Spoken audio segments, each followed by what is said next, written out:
아멘. 오늘 함께 나눌 하나님의 말씀은 사사기 12장 1절 말씀부터 7절까지 말씀입니다. 우리 한 목소리로 천천히 같이 봉독하겠습니다. 에브라임 지파 사람이 싸울 준비를 하고 요단강을 건너 사본으로 와서 입다에게 말하였다. 너는 왜 암몬 자손을 치러 건너갈 때에 우리를 불러 같이 가지 않았느냐? 우리가 너와 내 집을 같이 불태워버리겠다.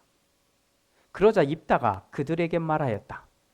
나와 나의 백성이 암몬 자손과 힘겹게 싸울 때에 내가 너희를 불렀으나 너희는 나를 그들의 손에서 구하여 주려고 하지 않았다. 너희가 구하러 오지 않는 것을 보고 내가 목숨을 걸고 암몬 자손에게 쳐들어가니 주님께서는 그들을 나의 손에 넘겨주셨다. 그런데 어찌하여 오늘 너희가 이렇게 올라와서 나를 대항하여 싸우려고 하느냐? 입다는 길르앗 사람들을 모두 불러 모아 에브라임 지파 사람들과 싸워 무찔렀다. 에브라임 사람들은 평소에 늘 길르앗 사람들을 보고 너희 길르앗 사람은 본래 에브라임에서 도망친 자들이요 에브라임과 므낫세에 속한 자들이다 하고 말하였다. 길르앗 사람들은 에브라임 사람을 앞질러서 요단강 나루를 차지하였다. 도망치는 에브라임 사람이 강을 건너가게 해달라고 하면 길르앗 사람들은 그에게 에브라임 사람이냐고 물었다. 그가 에브라임 사람이 아니라고 하면 그에게 쉬볼렛이라는 말을 발음하게 하였다. 그러나 그가 그 말을 제대로 발음하지 못하고 시볼렛이라고 발음하면 길르앗 사람들이 그를 붙들어 요단강 나루터에서 죽였다. 이렇게 하여 그때에 죽은 에브라임 사람의 수는 4만 2천이나 되었다. 길르앗 사람 입다는 6해 동안 이스라엘의 사사로 있었다. 입다는 죽어서 길르앗에 있는 한 성읍에 묻혔다. 아멘.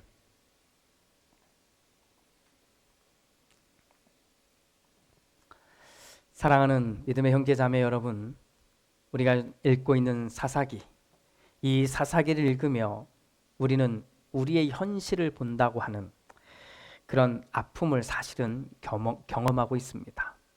또 한편에서는 마치 마음의 거울을 들여다보듯이 그 마음의 거울 앞에서 내 마음을 보고 내 생각을 들여다보듯이 가끔씩은 어색함도 느끼곤 합니다.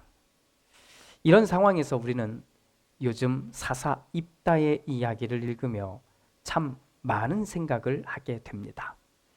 출신 배경에 따라 사회적 차별을 받았던 한 사람의 이야기. 요즘 우리 주변에도 이런 차별적인 이야기들이 많이 등장하고 있지 않습니까?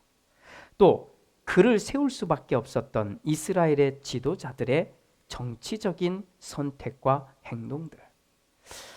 또 어떤 이유에서라도 자식을 하나님의 것으로 바쳐야만 했던 아버지의 슬픈 약속. 이런 종교적인 행동이겠지요. 자, 이렇듯 사회적으로, 정치적으로, 그리고 종교적으로 많은 도전을 받을 수밖에 없는 사사 입다의 이야기. 오늘은 그 마지막을 한번 같이 보려고 합니다. 암몬과의 전쟁을 끝냈으니 한숨 돌릴 수 있었던 입다는 자기 딸로 인해 아주 황망한 상황에 처하게 됩니다. 하지만 이마저도 이렇게 저렇게 잘 마무리가 되었다고 볼 수 있겠지요. 그런데 이번에는 이른바 집안 싸움이 벌어지고 만 것입니다. 입다와 함께한 사람들을 길르앗 사람들이라고 말하는데 이들과 전쟁을 하려고 올라온 사람들이 있었다는 겁니다. 그들의 이름은 에브라임 사람들입니다. 에브라임. 자, 구약성서를 읽어보신 분들에게 있어서는 에브라임이라고 하는 이름은 마치 귀에 아주 익숙한 이름처럼 들리실 겁니다. 에브라임, 그들은 므낫세 지파와 함께 이스라엘의 12지파를 대표하는 아주 상징적인 의미를 가지고 있는 지파였습니다. 그렇습니다.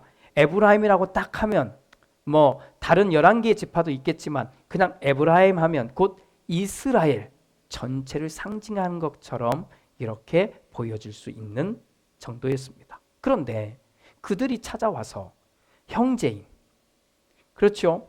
형제인, 그리고 이웃하고 있는 바로 길르앗 사람들과 뭐 그냥 툭 태걱하겠다는 정도가 아니라 싸우겠다, 전쟁을 하겠다, 죽이겠다고 하고 있는 장면입니다. 아마도 이 상황을 맞닥뜨린 입다는 다시 한번 당혹스러움을 느꼈을 것입니다. 같은 민족이잖아요. 이웃하고 있잖아요. 그런데 그들이 다짜고짜 올라와서는 싸움을 걸고 전쟁을 하겠다고 하니 말입니다. 그런데 아마도 이 싸움에는 다음과 같은 배경의 이야기가 있지 않았을까 생각해 볼 수 있습니다. 입다와 길르앗 사람들은 암몬과의 전쟁에서 대승을 거둡니다. 자, 이 당시에 전쟁에서 대승을 거두게 됐다, 승리를 거두었다 하면 자연스럽게 연결되는 것은 그것으로부터 많은 것들을 얻을 수 있었다는 겁니다. 그냥 단순히 전쟁에서 이겼으니 땅을 차지하는 수준이 아니었던 것입니다. 그냥 모든 것을 가질 수 있는 겁니다. 만약 그 대상이 사람이라면 사람을, 만약에 그 대상이 땅이라면 당연히 땅을, 만약에 그 대상이 돈이나 물질이나 보물이라면 그것들도 전부 다 취할 수 있는 것, 이것이 전쟁의 모습이고 전쟁의 승리자에게 주어지는 그런 모습이었던 겁니다. 전쟁을 통해 승리를 거둔 입다와 길르앗 사람들에게 이처럼 전쟁에서 얻을 수 있는 정말 그 풍성한 전리품이 한가득이었을 것이라고 충분히 생각해 볼 수 있습니다. 그런데 갑자기 에브라임 사람들이 올라와서는 시비를 거는 수준을 넘어서 전쟁을 벌이겠다고 하는 겁니다. 그러자 입다가 이렇게 말하는 겁니다. 나와 나의 백성이 암몬 자손과 힘겹게 싸울 때에 내가 너희를 불렀으나, 여기서 말하는 내가라는 것은 입다이고 너희는 에브라임 사람들입니다. 내가 너희를 불렀으나 너희는 나를 그들의 손에서 구하여 주려고 하지 않았다. 너희가 구하러 오지 않는 것을 보고 내가 목숨을 걸고 암몬 자손에게 쳐 들어가니 주님께서는 그들을 나의 손에 넘겨주셨다. 그런데 어찌하여 오늘 너희가 이렇게 올라와서 나를 대항하여 싸우려고 하느냐? 자, 실컷 목숨을 걸고 싸우려고 할 때는 어디에 숨었는지 알 수 없을 정도로 나타나지 않고 있다가 이 전쟁에서 승리하고 나자 갑자기 나타나서는 시비를 거는 것뿐만 아니라 싸우려고 하는 그들에게 입다는 맞불을 놓고 있는 것입니다. 그리고는 그 두 지파 간의 전쟁이, 싸움이 시작된 겁니다. 이스라엘을 대표하는 지파가 바로 에브라임 지파이고 사람들입니다. 그런데 이들이 길르앗을 상대로 싸움을 걸고 있는 겁니다. 아마도 이스라엘의 주도권을 입다와 길르앗이 이렇게 쥐는 것이 불만이었던 것 같습니다. 또 입다와 길르앗이 전쟁을 통해서 얻은 그 많은 전리품에 대해서 아마도 셈이 났을 것이라고 보여집니다. 아무튼 성경은 이 이야기에 대해서 더 이상 자세히 기록해 주지는 않습니다만 우리는 그 내용을 충분히 생각해 볼 수 있는 겁니다. 정치적인 비열함, 사회적인 비열함, 그리고 관계적인 비열함을 오롯이 드러내 보여주고 있는 사람들이 여기에 등장하고 있는 에브라임 사람임을 알 수 있는 겁니다. 이윽고 이 싸움이 말로 해결되지 않자 정말 싸움이 시작된 겁니다. 이 이야기가 우리는 기억해야 될 게 한 가지 있습니다. 이스라엘이라고 하는, 가나안 땅에 들어온 이후 이스라엘이라고 하는 이 공동체 안에서 벌어진, 그러니까 이스라엘 사람들 사이에서 벌어진 첫 번째 피 비린내 나는 전쟁이었고 싸움이었다는 겁니다. 보통 이것을 우리는 내란 이렇게 말하지 않습니까? 같은 민족으로 서로 다른 의견들을 가질 수는 있습니다. 얼마든지 그럴 수 있지요. 하지만 서로 형제들끼리 이웃끼리 피비린내 나는 싸움을 벌인 이 사건, 우리는 꼭 기억해야만 하는 슬픈 이야기인 것입니다. 이윽고 싸움이 시작되자 에브라임 사람들의 생각대로 진행되지 않았습니다. 막상 싸움의 전쟁의 뚜껑을 딱 열고 보니까 입다와 길앗 사람들의 군사력이 상당했던 것 같습니다. 이제는 에브라임 사람들이 선택할 수 있는 건 도망밖에는 없었던 겁니다. 결국 에브라임 사람들은 도망가는 것을 선택하게 되었고, 이를 알게 된 길앗 사람들은 이들이 반드시 건너가야 하는 요단강 나루터를 먼저 선점하고 거기서 건문을 시작하는 겁니다. 여기에는 우픈 이야기, 한편으로 보면 웃기는 이야기고 한편으로는 슬픈 이야기가 담겨져 있습니다. 요단강 나루터에서 길앗 사람들이 건문을 합니다. 길앗 군인들이 그곳에서 배를 타려고 하는 모든 사람들에게 물어보는 겁니다. 한 사람씩 물었겠지요. 당신이 에브라임 사람이냐? 분위기상 에브라임 사람들이 나 에브라임 사람이요 라고 말하지 않았을 거예요. 그러니 당연히 아니다 라고 말하면 이 군인들이, 길앗의 군인들이 되묻는 겁니다. 나를 따라해보라고. 자, 따라해보라고 하면서 한 말이 쉬볼렛입니다. 쉬볼렛. 그런데 만약 이 발음이 쉬볼렛이 안 되면, 그래서 오늘 성경 얘기는 시볼렛, 시볼렛이라고 발음을 하게 되면 이 발음하는 사람은 다름 아닌 에브라임 사람이라는 것이 증거였다고 합니다. 자, 시볼렛을 제대로 발음하지 못하자 그들은 그 자리에서 죽여버렸던 겁니다. 물론 전쟁이라고는 하지만 그 말투, 그 발음, 그거 하나 때문에 생사가 갈리는 이야기를 읽으면 웃을 수도 없고 슬퍼할 수도 없는 이야기지 않겠습니까? 저는 이 이야기를 읽을 때마다 생각나는 두 가지가 있습니다. 여기 제가 드리는 예화에는 오해가 절대 없었으면 좋겠습니다. 그냥 떠오르는 거고 제가 한번 경험했던 거니까 맞을 수도 있고 아닐 수도 있는 부분이 담겨져 있습니다. 저에게는 서울 출신의 친구들도 있고 경상도 출신의 친구들이 있습니다. 네, 이 친구들과 함께 이제 갔을 때의 상황을 제가 한번 오늘의 분위기에 맞춰서 약간 바꿔서 전해보겠습니다. 자, 서울 사람이 쌀가게에 들어가서 말합니다. 아저씨, 쌀 좀 주십시오. 이윽고 경상도 친구가 얘기합니다. 내도 살 좀 주이소.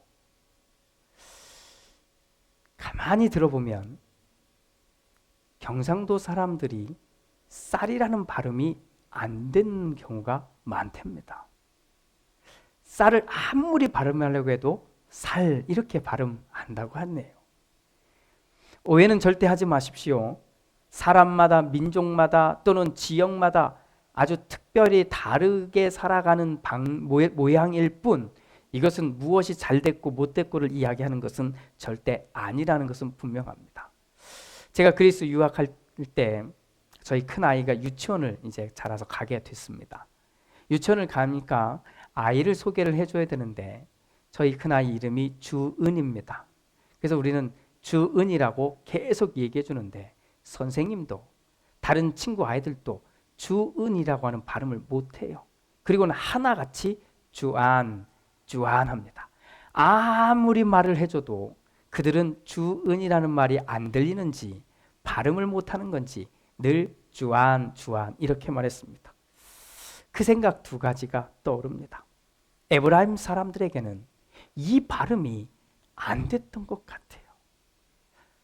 자, 이게 다른 이야기 같으면 슬픈 이야기가 아닐 텐데 여기에 등장하니까 슬픈 이야기가 돼버리고 마는 겁니다. 쉬볼렛이라고 발음을 시켰는데 쉬볼렛이 안 되니까 시볼렛이라고 말하는 거예요. 언뜻 들으면 비슷한 것 같은데 해보면 다르다는 거 알잖아요. 왜 그렇게 발음이 안 되는지는 모르겠지만 이 구분법으로 인해 길르앗 사람들은 에브라임 사람들을 구별해냈고, 이렇게 구별해낸 무려 4만 2천 명에 달하는 에브라임 사람들이 그 요단강 나루터에서 죽임을 맞이할 수밖에 없었던 겁니다. 사랑하는 믿음의 형제 자매 여러분, 우리는 입다와 관련된 이야기를 읽으면서 꼭 보아야 할 마지막 하나의 주제가 있습니다. 그것은 공동체입니다. 이스라엘은 하나님을 향해서 살아가는 신앙 공동체여야 했습니다. 하나님은 이스라엘에게 그것을 요구하셨던 것입니다. 그리고 신앙 공동체로 살 수 있도록 그 자리, 그 땅을 하나님이 허락해 주셨던 겁니다. 약속의 땅인 가나안에서 살아가는 방식은 12개의 지파들이 각각 알아서 각자 생존하는 형태가 아니었습니다. 땅은 각각 나누어져 있을지 모르나 이들은 함께 생각하고 함께 행동하고 서로 나누고 그리고 함께 하라는 것이 하나님의 원리였고 하나님의 방법이었습니다. 그런데 이런 이스라엘을 대표하는 에브라임 지파가 어처구니 없는 실수 또는 잘못을 이행한 것입니다. 물론 이 이면에 숨겨진 것은 당연히 욕심이었겠지요. 사사 입다와 에브라임의 이야기를 읽으며 드는 생각은 마치 오늘날의 교회와 교회들 사이에서 벌어지는 일들, 모양과 비슷하다는 느낌입니다. 벌써 시간적으로 보면 꽤 오래된 이야기지만 오늘 말씀을 나누는 우리 모두에게 고민이 될 것 같아서 함께 생각해 볼 수 있을 것 같아서 하나 이야기를 소개합니다. 한국에서 목회하던 시절 제가 부목사로 섬기던 교회 근처에 아주 큰 대형 교회가 있었습니다. 그런데 이 교회가 교회 안에 심각한 문제로 인해서 교인들이 다 떠나가는 그런 상황을 맞이하게 됐습니다. 그때 그 주변에 있는 교회들 또 그 주변에 있는 목회자들 사이에서 어떤 말들이 돌았는지 아십니까? 어떤 교회는 몇 명 매주 몇 명씩 등록하는 사람, 또 몇십 명씩 등록하는 사람, 또 어떤 교회는 몇백 명씩 한 주에도 등록하는 일들이 벌어진 그 상황이었습니다. 그때 그런 상황을 보더니 주변에서 이렇게 말하는 말들이 들려왔습니다. 하나님께서 우리에게 은혜를 베풀어 주셨습니다. 하나님께서 우리 교회에게 은혜를 베풀어 주셨습니다. 라고 말입니다. 꽤 된 이야기지만 저는 이 이야기를 생각하고 또 전할 때마다 등골이 오싹합니다. 이것을 보고 하나님이 우리에게 은혜를 주셨다고 말하는 지도자들이나 또 이 말을 들은 교인들이 아멘이라고 말하고 있는 이 상황이 저에게는 정말 오싹한 이야기이기 때문입니다. 한 교회에 문제가 일어났습니다. 제가 봐도 심각한 문제 맞습니다. 그런데 이것을 바라보며 한쪽에서는 은혜다라고 말하고 이것을 정말 은혜스럽게 말하는 것이 맞는 것처럼 말하고 있는 교회들의 모습 속에 저는 다시 한번 이 표현을 하지만 등골이 오싹해지는 것입니다. 그렇게 정말 큰 교회가 수백 명의 교회로 되어지고 이웃하는 교회들 속에 정말 그 수만 명의 교인들이 흩어져서 나눠져 갔으니 그 교회들의 부흥의 그런 열매가 되었다고 봐야 할까? 그것이 하나님의 계획이고 그것이 하나님의 은혜라고 말해야 할지 저는 오늘 또 그것에 대한 대답은 그렇지 않다고 생각하고 있습니다. 하나님의 이름을 부르며 하나님께 예배를 드리고 그리고 찬양하던 교회가 문제가 일어나 큰 어려움을 당했는데 오히려 그로 인해 내 것이 채워지고 있음을 보면서 그것만 보고서는 은혜라고 말하고 있다면 이것은 교회의 사이즈와 상관없이 어쩌면 우리는 같은 마음으로 아파하는 것이 먼저 있어야 할 우리들의 모습이었지 있지 않았을까 생각해 봅니다. 그런데 그냥 4배가 채워졌으니까 좋은 거다. 이것이 얼마나 비성서적인가는 우리가 2번 말하지 않아도 될 것 같습니다. 그렇다고 이렇게 문제가 생긴 교회를 계속 다니라는 말을 하는 것은 아닙니다. 교회가 정말 하나님의 교회라고 고백하는 사람이라면 그것이 이단이나 사이비가 아닌 한 우리는 큰 의미에서 하나님의 교회를 사랑하는 것입니다. 그러니 잘못됨과 나쁨을 보면서도 같이 있는 것은 그것에 동조하고 있다고 하는 것을 보여주는 모습입니다. 지금 섬기는 교회가 당연히 잘못 가면 그리고 잘못된 것들을 하고 있으면 우리는 사실은 그 책임에서 누구나 자유로울 수 없음을 받아들여야 됩니다. 그래서 우리는 적극적인 선택을 하든 아니면 소극적인 선택을 하든 우리는 나름의 책임을 지면서 지내야 하는 겁니다. 교회의 잘못을 바로 잡으려고 애를 쓸 준비가 되었거든 우리는 적극적인 선택으로 그렇게 해야 하고, 자기는 그런 선택을 하기가 어렵거나 아직은 두렵거나 약하면 떠나는 선택을 하는 것도 하나의 선택이 될 수 있습니다. 그러나 중요한 것, 여기서는 분명한 것은 이 선택의 근거는 하나님의 정의와 올바름이어야 하는 겁니다. 여기에 개인적인 욕심, 내 생각, 내 판단, 또 내게 맞느냐 안 맞느냐 하는 이기적인 선택이 끼어들어서는 안 되는 것입니다. 우리가 눈을 들어보는 교회는 반드시 하나님의 교회여야 됩니다. 그리고 이것은 우리가 궁극적으로 모두가 동의해야 할 내용인 겁니다. 그런데 우리끼리 싸우고 있잖아요.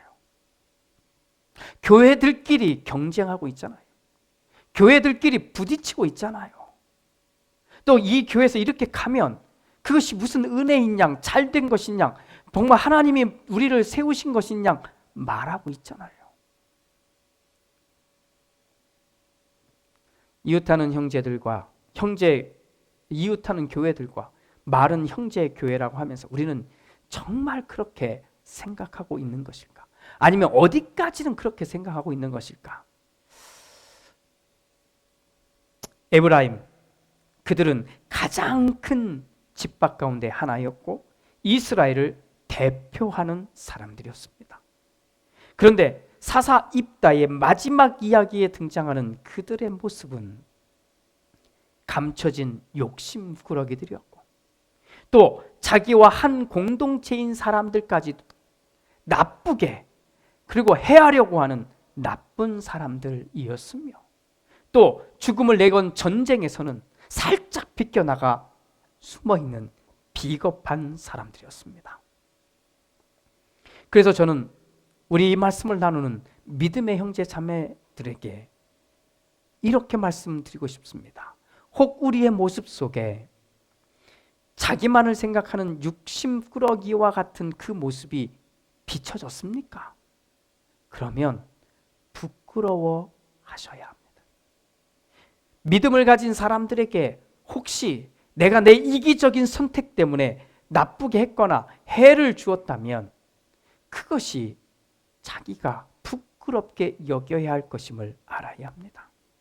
어려움이 왔을 때, 힘듦이 왔을 때 분명히 이 상황이 계속되면 내가 힘들어질 걸 아니까 살짝 피하고 도망갔었다면 그것은 비겁했음을 인정하고 부끄러워해야 한다는 것입니다. 그렇게 우리는 에브라임 사람들의 모습이 오늘 우리와 완전히 다른 이야기가 아니라 우리와 먼 이야기가 아니라 우리와 비슷한 것임을 받아들이고 오히려 우리의 삶에서는 나누고 베풀고 혹시라도 내가 실수로라도 누구에게 잘못한 일이 내게 느껴지거든 용서를 구하고 그리고 비겁하게 도망치거나 숨지 않는 삶을 사시기 바랍니다. 그것은 믿음의 용기를 구하는 바로 우리의 여러분들의 몫이 되는 것입니다. 사랑하는 여러분, 우리는 하나님을 믿는 사람들입니다. 하나님을 믿는 사람들입니다. 그러니 우리의 가슴에는 하나님의 자녀라고 하는 이 자존심이, 이 자존감이 가득 차 있는 거예요. 이 자부심이 가득한 겁니다. 그러니 조그만 이익에 눈이 멀어서도 안 됩니다. 또 비겁하게 숨어서도 안 되는 것입니다. 변명 따위를 늘어놓을 이유가 없는 겁니다. 비열하게 자신의 생각과 자신의 마음을 속여서도 안 되는 것입니다. 이것이 믿음의 용기를 내며 살아가는 우리들의 모습이어야 하기 때문입니다. 할 수 있는 힘을 내어 용기 있게 삽시다. 비겁하지 않으려고. 또 할 수 있는 힘을 내어 정정당당하게 살아갑시다. 비열하지 않으려고. 할렐루야. 기도합니다. 주님, 입다의 이야기 마지막 부분을 읽으며 안타까운 큰 무리를 보게 됩니다.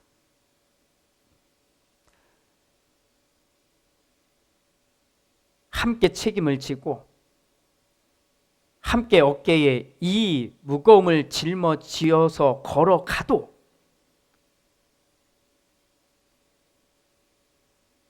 칭찬받기 어려울 수 있는 대표적인 사람들임에도 불구하고 이들은 어려움이 찾아오자 숨어버리고 그리고는 상황이 바뀌자 나타나서는 자기들의 욕심을 그대로 드러내 보이고 있습니다.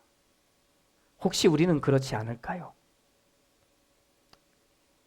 우리의 한편 인간의 마음에는 사실 이 마음들이 숨어져 있습니다. 내가 좀 손해볼 것 같으면 도망가고 싶고 내가 좀 창피할 것 같으면 뒤로 숨고 싶고 그렇게 하는 것이 우리의 마음의 한켠에 있음을 인정합니다. 그런데 오늘 이 이야기를 읽으며 우리는 주님 앞에 다시 한번 구합니다. 주님, 우리가 비겁하지 않게 살게 하시고 비열하지 않게 살게 하옵소서. 잘못한 것이 있으면 인정하고 그리고 다시 한번 믿음으로 일어서는 하나님의 사람답게 살아내는 우리가 되게 하옵소서. 그렇게 이 땅에 주어진 삶, 하나님의 뜻대로 열심히 살다가 하나님의 부르심의 그 시간까지 살다가 하나님의 나라를 소망하는 우리가 가야 할 곳에 가게 되는 우리 모두가 되게 하옵소서. 예수 그리스도 이름으로 기도드립니다. 아멘.